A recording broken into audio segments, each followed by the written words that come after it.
Welcome to Normalize the Conversation. I'm your host, Francesca Regeter, and today I'm joined by grief educator Suzanne Jabour. In this episode, Suzanne and I talk about our experiences with grief, exploring the impactful ways our community showed up. Suzanne teaches us how to distinguish what helps versus what doesn't.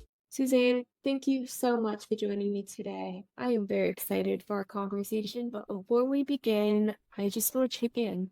How are you really? I am really well. In this moment, I'm safe. I'm fairly regulated. I'm well. How are you really?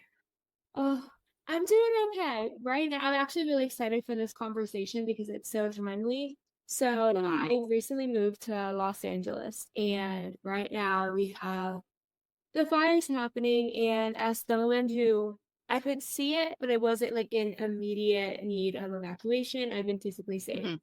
Um, That being said, I have friends who had evacuated. And for me, I think one of the hardest parts is what do you say in those moments, right? When someone's grieving, how do you show up in a way that's not just saying, like, I'm sorry? What do you do? What do you say? So I'm excited for this conversation because all these questions are currently in my head and I need some support in figuring it out.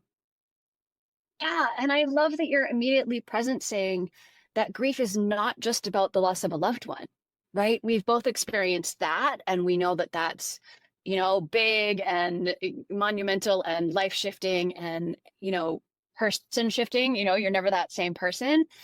And, there's so much grief right now around all kinds of things that have nothing to do with the loss of a person. And, I have a number of friends in LA too, and we're sort of messaging back and forth. And one of them thought she had lost everything and finally went in on the weekend under police escort and found that her friend's house, where all her belongings were, was the only one in the neighborhood standing, and her stuff was all fine.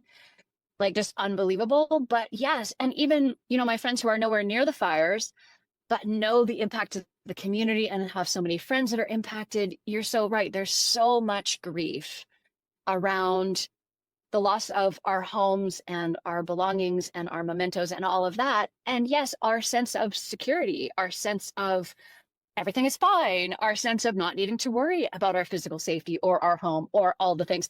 Like, all of that gets disrupted, and we have grief for all of it. And yes, we have to have a conversation beyond "I'm so sorry."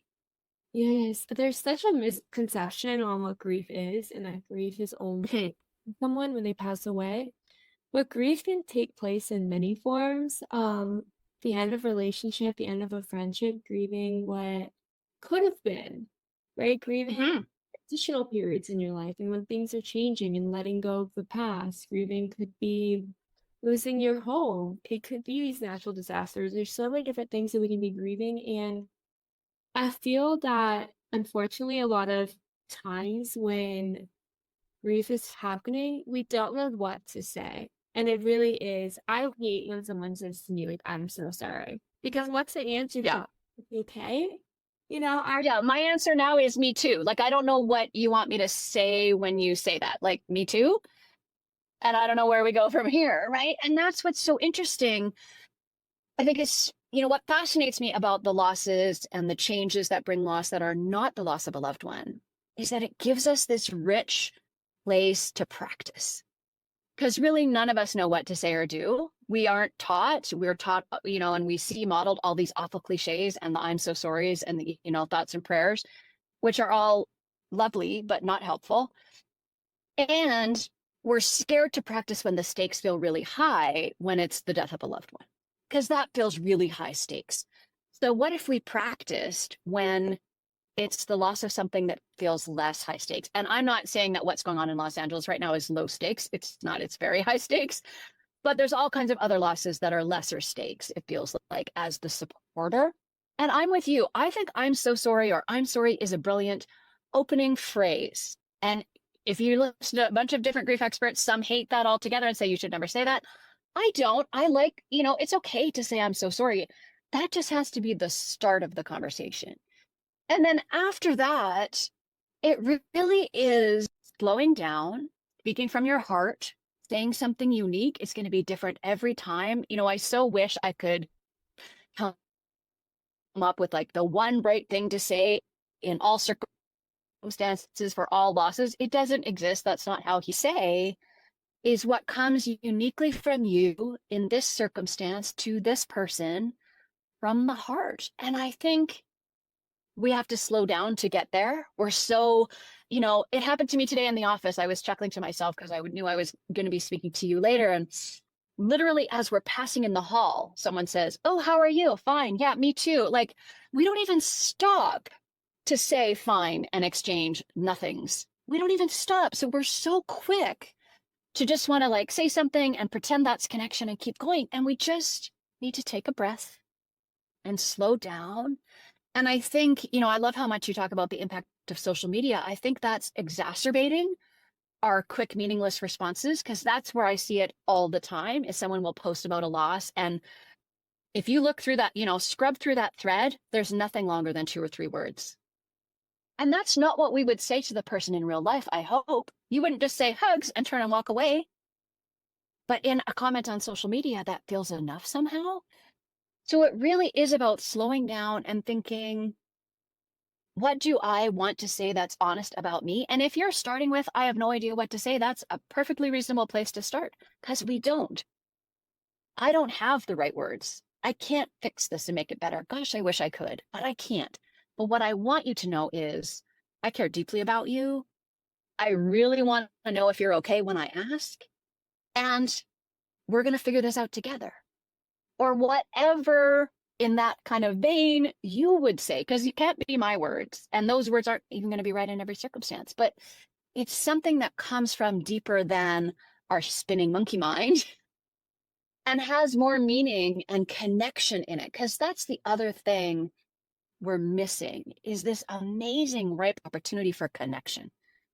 And in this epidemic of loneliness, we need to be leveraging every opportunity to see our shared humanity, to reach out to each other, to really care about how are you really doing? Like, what's really going on? How are you is not a transactional question. It shouldn't be a question we're asking while passing in the hallway.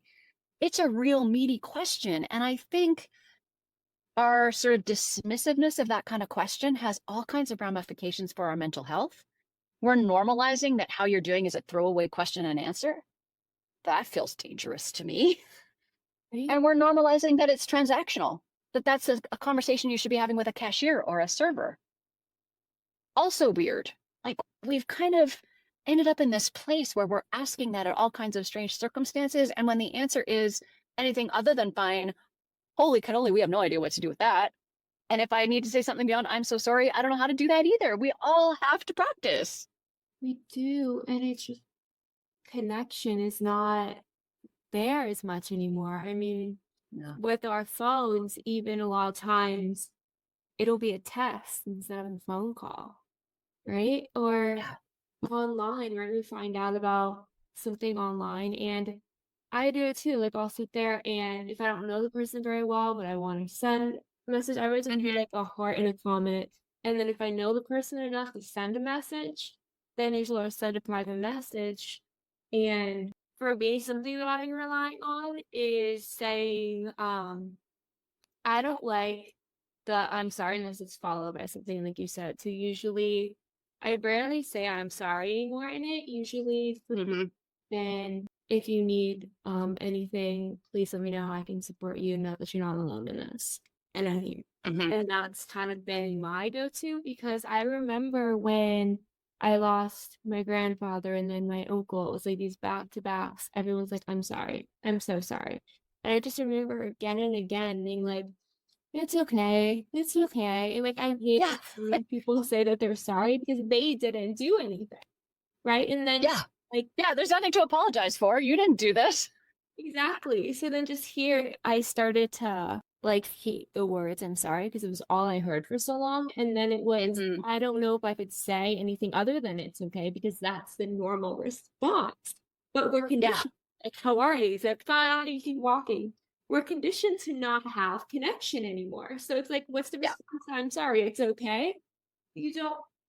Oh, it's just really frustrating to me that we live in a society where connection is not really at the forefront. So we don't know what to say. We say things in passing without any meaning. And then when something really bad happens and you're having really strong, I call them big emotions. When you're having really big Mhm. emotions and you don't know who you can reach out to because they're just busy, like, oh, it's fine, you'll get through it. And then just keep walking away, conversation Yeah. ends.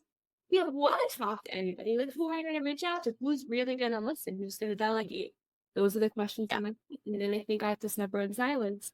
And it's not fair in any of us because we all deserve to feel like someone cares, and people do care if we just normalize conversation. Yeah.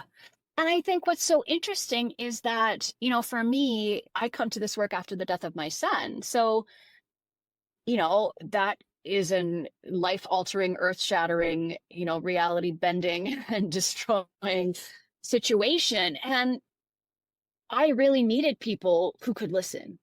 We all, when we're in that grief, we need people who can listen. And if you're someone who is available and able to listen, you need to say something better because I'm so sorry.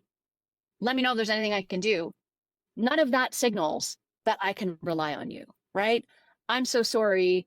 All of the other cliches and platitudes, the subtext to them all is, I am uncomfortable with your grief and please don't do it in front of me.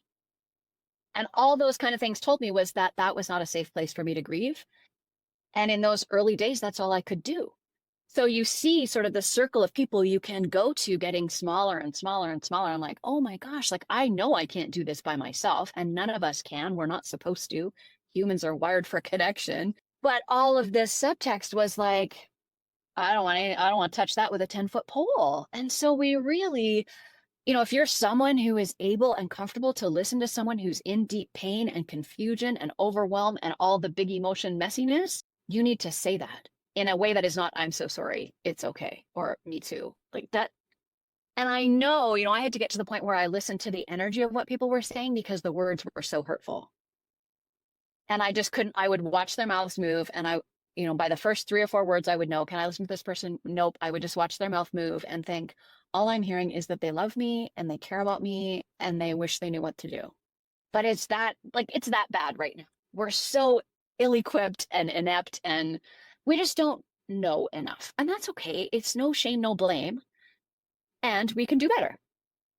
Yeah, it's so frustrating because when you're looking for someone to just listen and be present with you, just feel like you have to honestly comfort them because now their overwhelmed is not Yes. to do or say. Oh, the number of people who would say something to me and I'd be like, oh yeah, great. So now I'm comforting you? How did that happen? Like, what? I don't have the bandwidth to comfort you. My friends, so I'm from Florida. I moved to LA very recently. And in Florida, my friends and I have this rule where we just show up and we'll just sit there. And if you want to talk, talk. If you don't want to talk, I'm still here. And that's been really helpful because we know that we can talk to each other because they're physically there. They show it in their actions. Because if you don't know what to say, you don't know how to start the conversation, don't want to push your conversation that maybe someone's not ready for, just physically being present. And then, no, fine. For example, my cousin Bella, she's like one of my best friends. And she sits down next to me when I'm really having a tough time. And I would be having a panic attack. I mean, it's just my breath. And she says, "No, then sit there and practice breathing with me." If I'm just having a really sad, grieving day, she's just going to be sitting there. And when I want to talk, I know I can talk because I know she's physically there and she cares. She's not just sending the obligatory message. She's not just looking for me to validate how she is feeling and know that, she actually is physically present. She cares. And I know that I can talk to her and I can trust her because her actions are showing that she cares. Yeah. And what's so interesting is that physical presence is so critical. And, I had one friend who was one of I call them my 4 stalwart companions. And one of them didn't live near me. She lived far enough away that we weren't in presence with each other. But she and I had a deal, which she was wise enough to make as someone who had had big losses and grieved.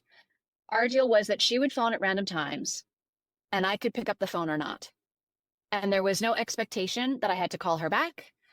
I just would know if she phoned that she was thinking of me and open to listen to whatever I had to say. And if I couldn't even manage answering the phone, which sometimes is the case, I knew she would call back. And just that was so beautiful too, because there are times where you can't talk about it, where it's just too big, and you need that person who can either just sit with you while you sob and cry or beat up the pillow or, scream or whatever it is, or just sit in silence and overwhelm.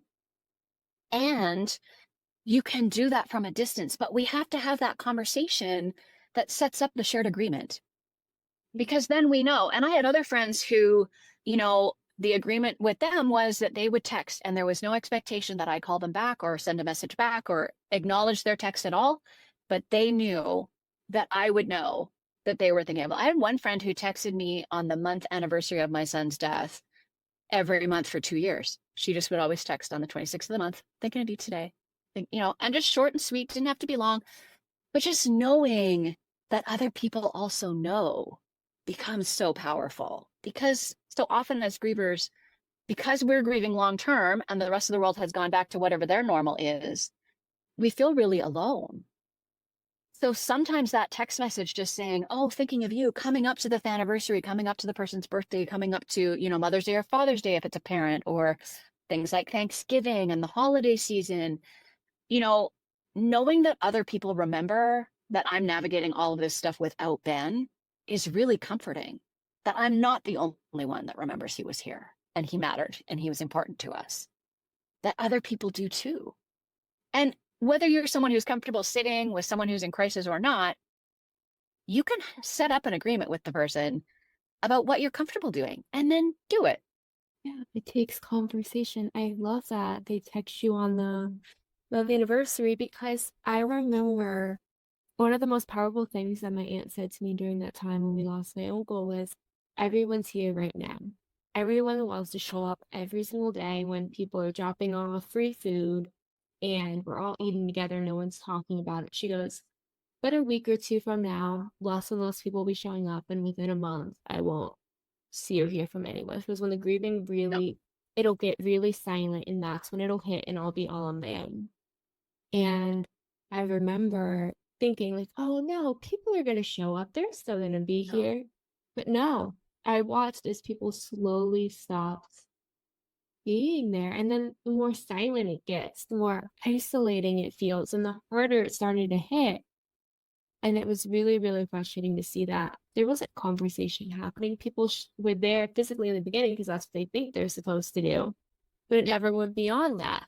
And that's really hard, just being able to remember the date and send a thinking of you message, creating some kind of agreement of, I'll call, or I'll show up with dinner once a week, or I'll help pick up the kids from school once a week, whatever it was. Just something that makes sense for both parties can really be the difference. People know that they're not alone in it.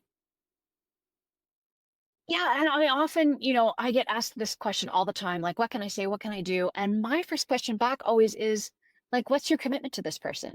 Are you there for the short haul or the long haul? Because then the answer is different.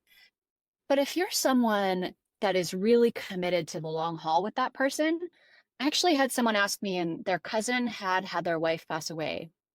And I'm in Canada. This person was in Canada. We're in Vancouver, and their cousin is in France. And he was trying to figure out if it made more sense to be able to go for a long weekend for the funeral, or to go 3 weeks later for a month. And I said to him, well, how close are you to this cousin? He said, oh, we're really close. Like, we grew up together. I want to be able to support him the best way possible. And I said, my suggestion, and you have to decide what feels right for you, but my suggestion would be that you say to him, you love him to pieces and you're there for him long term, and he will have robust support right around the time of the funeral. And you will be there 3 weeks later for a month, because he needs you so much more 3 weeks later, because you're exactly right. By then, everyone else will have faded away, right? Supporters tell me all the time, like, they think, oh, well, but they've had the service. Like, aren't they over it? And I'm like, no, it's just getting started. Like, it is just getting started, because the busy work, the immediate things you have to do right after, especially if we're talking about the death of a loved one, right? To get to the service, celebration of life, funeral, whatever it is that you're having, keeps the grief a little bit at bay. It gives you something to do other than grieve. When that is done, and the bulk of the people all disappear, all you have left is the grief. That's when we need, if you're there for the long haul, that's when we need you to step forward. That's when we need you absolutely to say, do you have 2 or 3 favorite recipes that I could rotate through and bring to you every Thursday? Can I cut the oranges for soccer on Saturdays? Because do you have time to cut the oranges? Do you have the bandwidth? Or is that something that gives you comfort and I could do something else?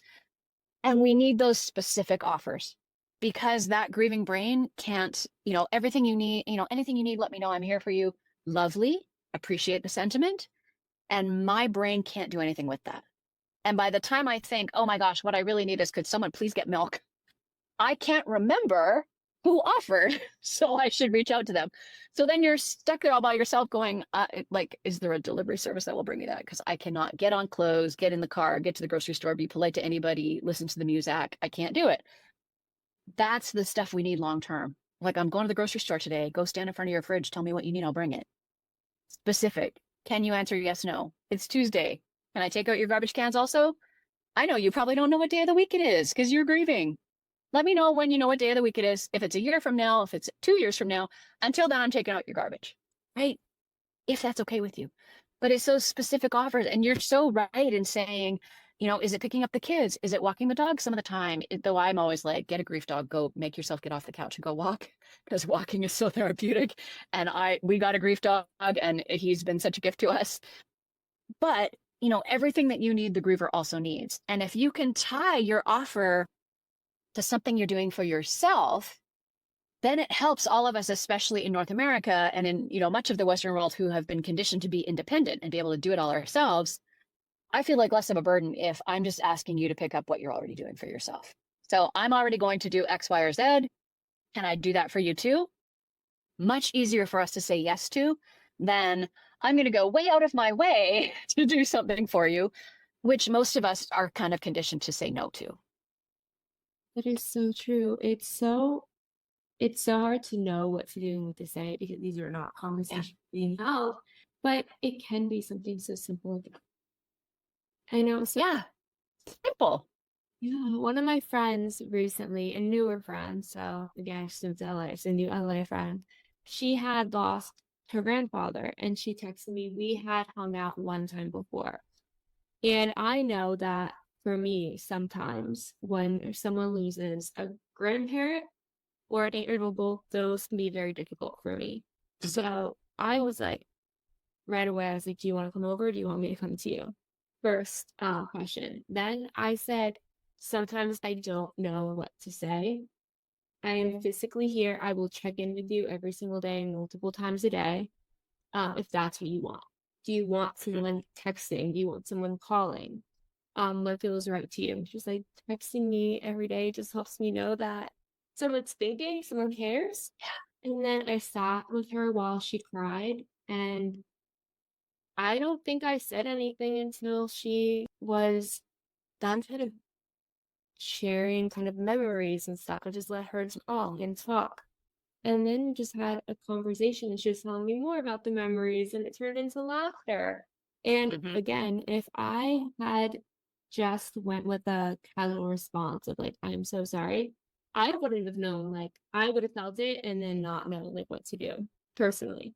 For me, that response makes me then triggered back to those moments. So this was maybe like, I don't even know what to say, but if you want someone here physically, I'm here. If you want a text or a phone call, like, I am here.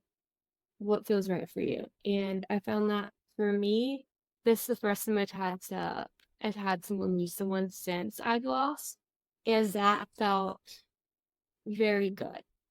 And I was like, okay, this is a baby step. I'm learning what to do, because up until I lost someone and I realized how frustrating the casual responses were, I didn't think about it. Yeah. The thing is, we don't think about it until it happens to us. Then we're like, why is everyone not? None of this is helpful. And that's how I've ended up being someone who talks a lot about grief and what we can do better, because we don't think about it. And we have such a weird taboo in our culture around death and grief and big emotions and, so many things that we don't talk about. And grief is kind of the coalescence of a whole bunch of them. So we're so scared We don't want to do harm. We don't want to hurt the person. We don't want to make them sad. Not that we have that much power. Like, I hate to break it to you, but you don't have that much power. You can't make us anything. But people are worried about doing the wrong thing. And so then we end up kind of doing nothing. And that's the wrong thing. Like, doing nothing is the wrong thing. Making a mistake, asking for a do-over, trying your best and being imperfect, that's all brilliant. I think your response and your offer was fabulous. Like, do you need me there physically? Do you want a phone call? Do you want to even have to answer the phone? Would you rather a text message?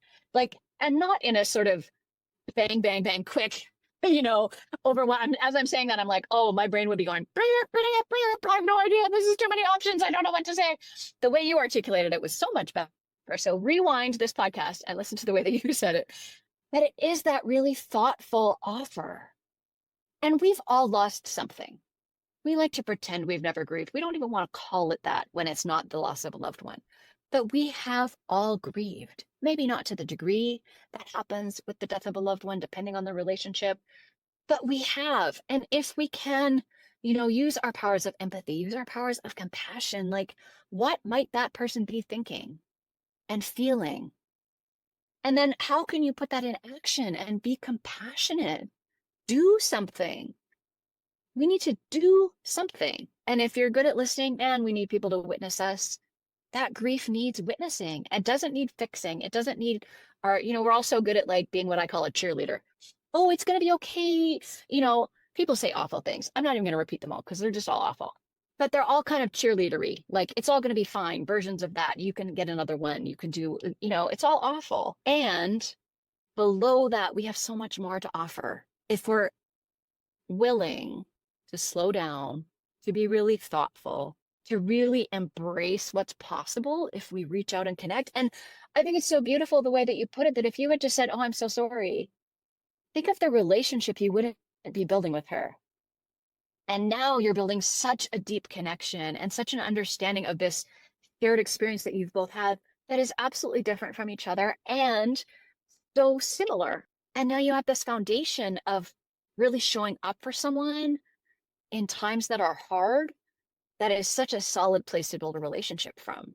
It's beautiful. And we're missing out because we're scared and because we don't know.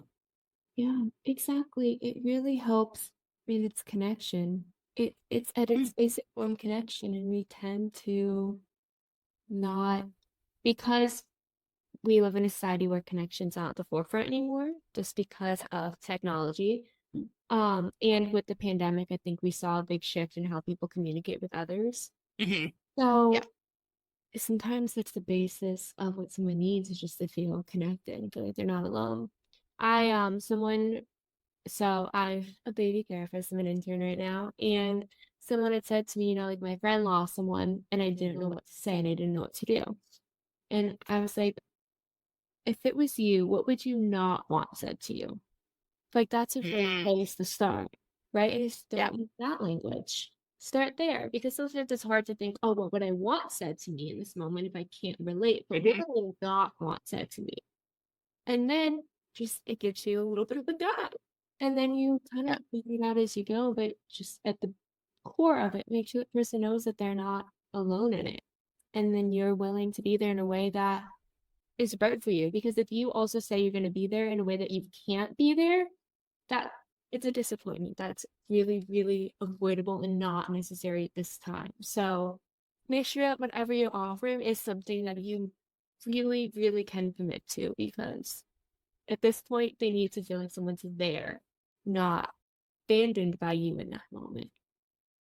Yeah. And I think what's so interesting in that way too is, when we're in the midst of that grief brain experience, which goes on for years, as our brain literally is reprogramming itself, what I found so interesting is, my daughter and I had to set up kind of boundaries and rules about how we were going to manage our limited capacity, how we were going to navigate like people all wanting to come and visit. And we're like, no, like so we got to the place where we could have one person each weekend. We could have one person come on Saturday, one person come on Sunday.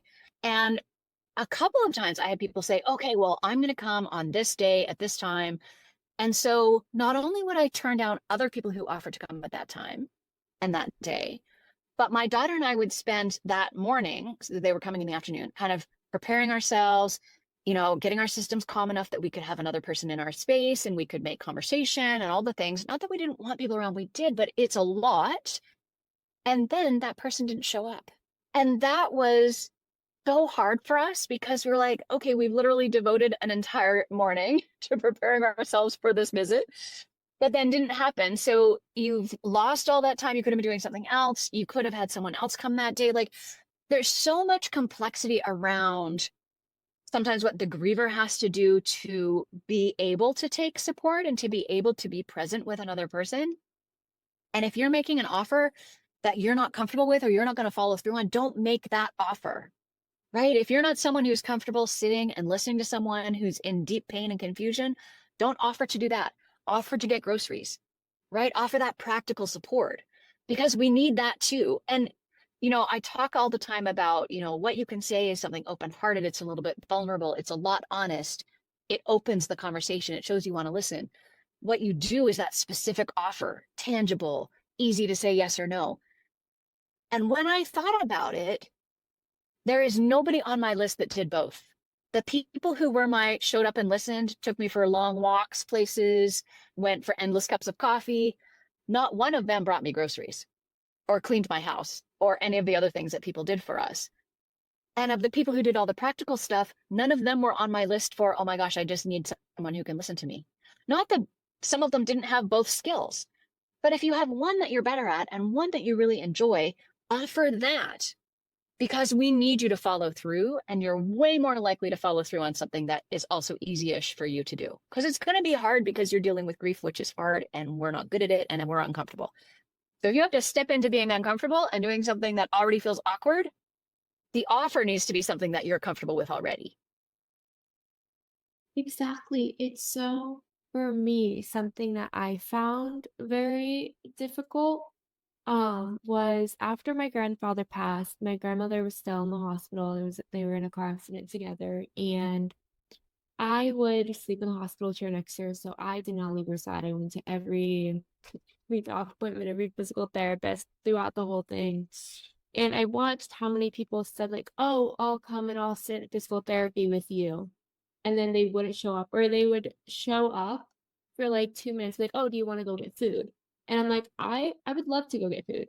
But right now, I call her Nona. Nona needs to feel like she's not alone.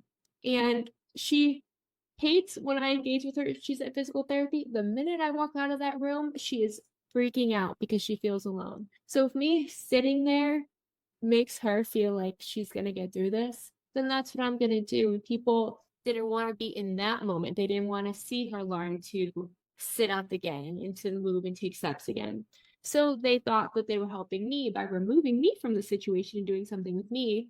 And I was like, you say you're going to show up to sit through physical therapy, show up and sit through physical therapy. And if that's not something you're comfortable with, maybe let's schedule it that someone else is coming to sit with her who's actually comfortable sitting with her. Then you and I can go pick up food quickly, right?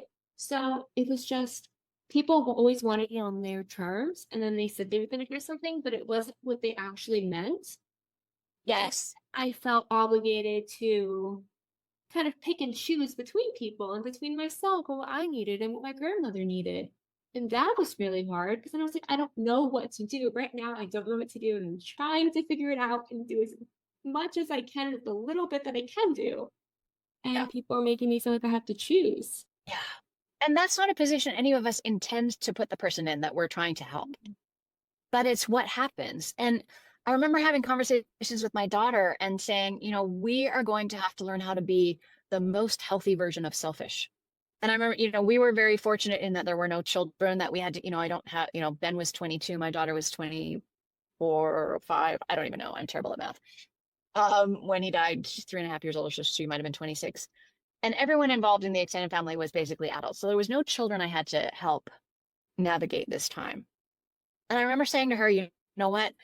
I have the bandwidth to take care of me first, and I am 100% here for you, and we're going to figure it out together, and everybody else just has to adult, because I can't, all of those things. I think, especially as women, particularly more sort of my generation, I hope, than yours, though I see many of those patterns in her as well. She's now 30. We overgive, We're like the holder together of the family network. And I just thought, I can't take care of anybody but the two of us, me and her, and that's it. And everyone else is going to have to figure it out. And that felt so cold to me and so kind of mean because of sort of all the patterns and the conditioning and the good girl syndrome and all the things.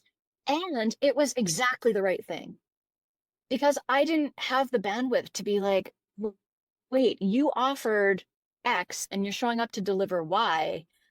And now I have to try and take care of you and massage and not make you feel badly that I needed something different. Like all of that, it's too much to ask. Offer something specific that you can do and then do it. Exactly. Well, and I love that point because as women, we are kind of conditioned to put everyone else first all the time, and even when we're going through Yeah. something. And I know that watching my aunt grieve, how many times she would turn to me and say, I hate that I have to take care of everyone else right now. It's like I hate that Yep. other adults are coming to me and want me to comfort them. She's like, you're coming to my house for me to comfort you when I'm trying to pick up the pieces, and then she was trying to pick it up for her kids. And it's like, right now, I can't be that caretaker that I'm conditioned to be. And how guilty she felt when she had to say, I can't do this right now. And we Yeah. should feel guilty for taking care of ourselves and what we need to do in that moment to just be able to breathe. But we are.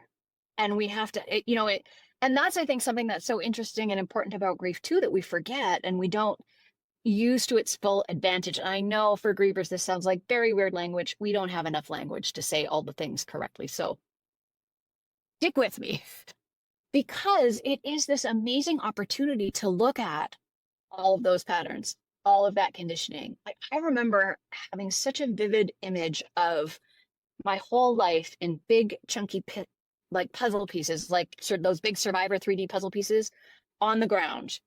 Who I was, how I had lived, choices I had made, it's all there on the ground in pieces. And my arms were already full of pieces that just covered like the basics. And now I have to decide, like, which pieces am I going to pick up and which pieces do I just have to leave behind on the ground and rethink and replan, because the person you are before that kind of loss, that person doesn't exist anymore. And I knew that immediately. I knew the person I was before I received that middle of the night phone call, that person doesn't exist anymore. So who am I now? And how do I want to be? How do I survive this? And then how do I build from here? As awful as it sounds, I love that there's a term now for post-traumatic growth. And we're actually like studying it, figuring out how it works, instead of feeling kind of guilty that we're learning and growing from this horrifying experience, that there is that potential there. And you can choose it or not choose it. There's no requirement that I was going to say there's no requirement that you change your entire life, but that really is a requirement. You can resist it or embrace it, but it's going to happen regardless. And that to me is the opportunity. Like my life has changed forever, regardless of what I choose to do next. So do I choose to do that thoughtfully and with intention?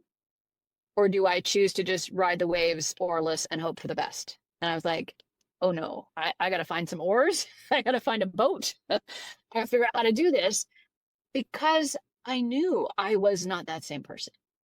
So who am I next? Who am I now? Who can I become? I don't know. It's a work in progress, as it's supposed to be, I think, our entire lives.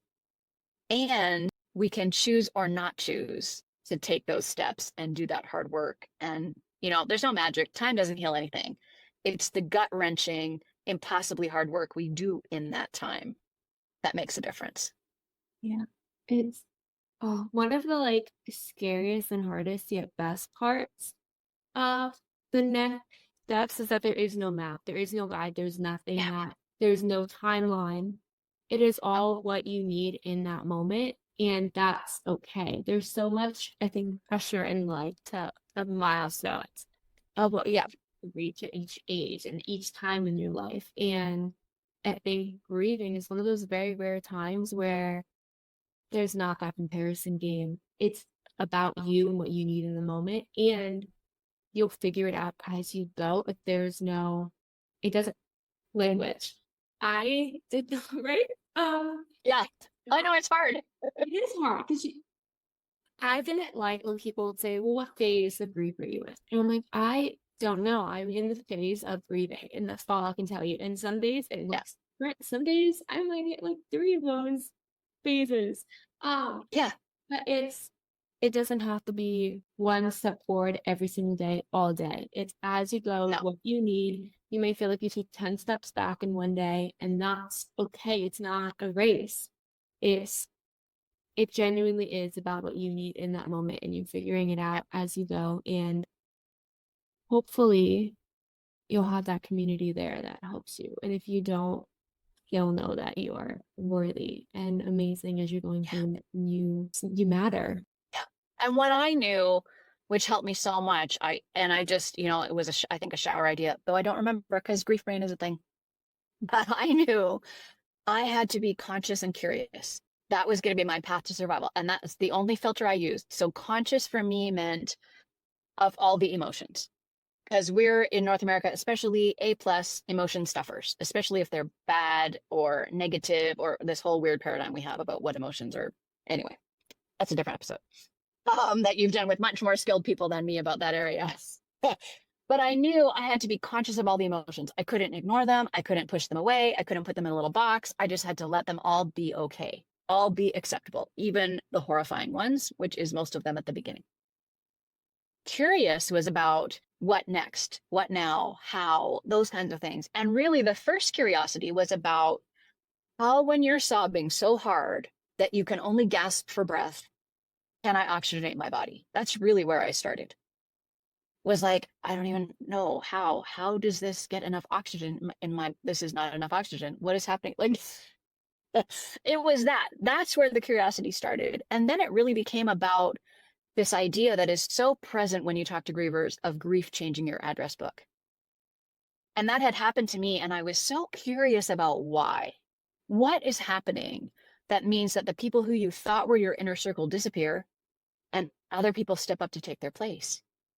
And why did that happen? Because I know none of the people in my inner circle intended for that to be the result.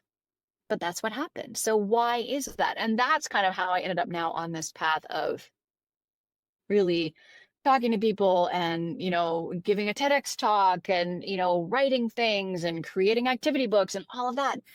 It's about how do we change that response? Because that's nobody's intention. Nobody's intention is to leave you alone and make your grief worse. Nobody. But that's what happens. So how can we change that? And it's by these kinds of conversations where we're sharing, oh, well, what did you try? What did I try? What do I think is, the best thing to try? What have you've articulated some beautiful ways of responding to people. And if we can open up even that conversation, if we're still scared to talk about grief and how it really works, which ultimately is where we need to start, we need to understand it better. We need to understand there's physical symptoms. All that stuff is real. We need to understand when it's 3 years from now and they're having a griefy moment, that's actually a thing. They're not supposed to be over it. Like, it's going to be, I was talking to someone over the holidays who had a griefy moment 23 years later. She lost her dad 23 years before, and she was all of a sudden right back in it like it was that day. 23 years. This is a forever thing. It's not forever that you can't breathe because you're sobbing so hard, but it's forever that the grief is part of you. So to say to someone, oh, aren't you over that yet? When you understand that, you can see and feel how hurtful that is. But we don't understand grief well enough. We have to understand, we have to talk to each other, we have to have these conversations, because we're also wired to learn from each other, to learn from stories, to learn from our shared experiences, to learn from what someone else tried. And where we have this big gap in our culture where we're not talking about it, we're not learning about it. And if we're not learning about it, we can't get better. And if we're not getting better, we're just going to stay terrible. It really frustrates me that we don't have these conversations. I mean, I wish more than anything that when I was growing up, conversations and things that I kind of saw others do and then took in was not just push it down and pretend like everything's okay and just say fine and don't ask for support or help, figure it out on your own. That's not what the messaging that I received. I wish it was talk about it, communicate, because a lot of times people are also feeling very similar emotions and they feel like they can't talk about it. And then these full silence when we could be going through like growing through it together. I don't say going through it, like growing. Yeah. But another thing that I really, really dislike is every time someone's like, "Oh, you'll get over it." Yeah. No, No, there's no getting over it. There's no moving on. That's not even what we, as grievers, I don't even want that. Why would I want to get over remembering the intense love I had for my child? Like when you think about it that way, what it doesn't even make any sense that we would say that. Oh, aren't you moving on from having a child who died? No. No, I don't think I'm going to do that. Like, thanks though. And all those kind of timeline related comments all have a subtext of we're leaving our person somewhere behind us. Like we're moving on, we're getting over it. All of that somehow sounds like, to me anyway, and to many grievers I speak to, like somehow we're leaving them behind. And that's not what we want. We want to bring them with us in a different way, of course, but we're going to create rituals that honor them. We're going to create new traditions where we have them present at our special occasions. We're going to create ways we remember them. We're going to maybe wear a piece of their jewelry or their clothing. Like I have a ring of Ben's that I wear every day. And then I know he's right there. Like he's right there. And he's right there anyways, because he always will be, because he's literally a part of my body. And we can find ways to carry our people with us, because that's ultimately what we want. We want that integration piece where they're with us. We think of them with more love than pain, and they're part of our lives. They're not here. I don't get to sit and chit chat with him. I don't get to give him hugs. I don't get to, make fun of him when he's being an idiot. And he doesn't get to do the same to me. And do I still think of him every day? Absolutely. Do I still wonder when I see things what he would have thought of it? Absolutely. Do my daughter and I still have 1.5 million ways that we remember him and have him present in our lives? Of course. Because we're not moving on. We're not getting over it. We're bringing them with us. We're building a life where that grief is part of it, because we can be grieving and joyful. We can be grieving and traveling. We can be grieving and at a fun family event. We can be grieving and doing all of it. It's a both and. Exactly. It's finding ways to honor them and have them still be there for me. So my grandfather, my favorite people in the world, when I went to college, he got an iPhone. He was so anti-phones and he got an iPhone so he could FaceTime me. So everyone, Oh, that's so great. be on FaceTime. After my classes, I'd FaceTime him or call him on the phone and we would talk while I walked back to my dorm and every night for dinner.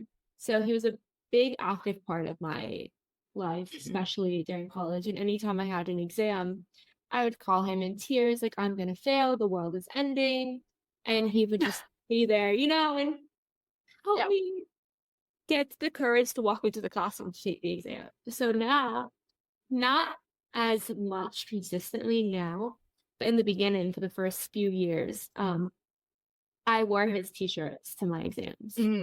Every I love that. I was wearing his t-shirt. He was there with me, and if I felt like I couldn't breathe, he was right there hugging me and holding me. And I feel like that really, really helped in the beginning adjust to not hearing his voice in that moment, but still feel like he was with me. And it was just finding small ways to keep him present in the role that he was without him physically being there. And now I can take the exam without a shirt on.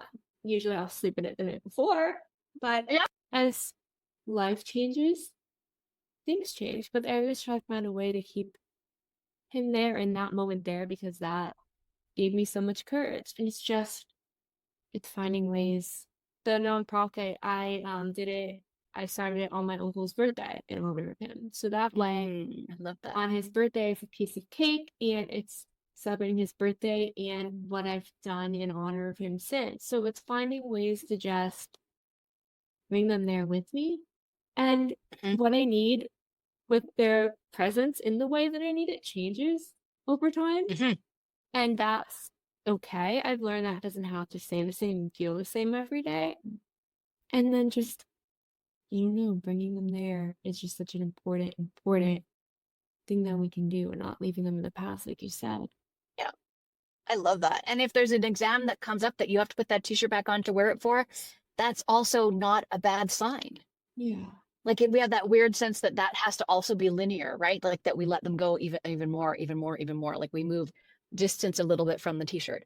No, if there comes a time where you're like, oh my gosh, for this day, I need to wear my t-shirt, right? And there will be big events, right? Where we want to especially have them be present. I remember talking to my daughter in the early days because, of course, Ben was supposed to be her maid of honor at her wedding, and she hadn't had a wedding. She still hasn't had one. But so we talked about, what do we want to do on that day? Like, Ben's not going to have a wedding now. You're going to have one without. How do we want to honor that? How do we want him to be there? And he's so funny. He always wanted his wedding cake, so like the groom's cake, to be a croque-monsieur, which if you don't know what that is, you need to look them up because they're magical. It's like a big sack of cream puffs with like syrup drizzled on them to hold them all together. It's magical. Why wouldn't you want that?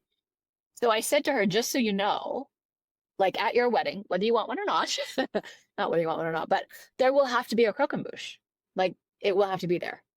And she was like, oh yeah, of course. And I'm like, and we need to think about like what special thing of his do we want to save and have be for those kind of momentous experiences of hers that he won't be there for.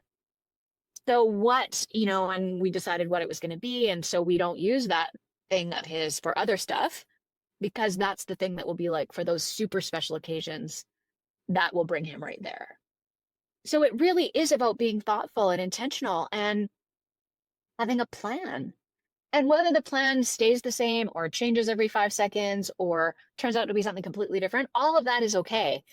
But if you have a plan, you can change it. If you don't have a plan, you're just spinning around. So have a plan and then allow some flexibility to that plan and allow for it to be okay that, oh, you know what? Like this exam, I don't need to wear that shirt. I can touch the shirt as I leave the apartment, or I can wear it the night before, or I can have it in my bag or whatever it is. And if one comes again where I need the shirt back, well, I'm going to put that shirt on with no judgment. We're so quick to judge ourselves and each other, especially in grief when like we don't know enough about how it works to judge anybody, frankly, but we're all judgy McJudgerson about it.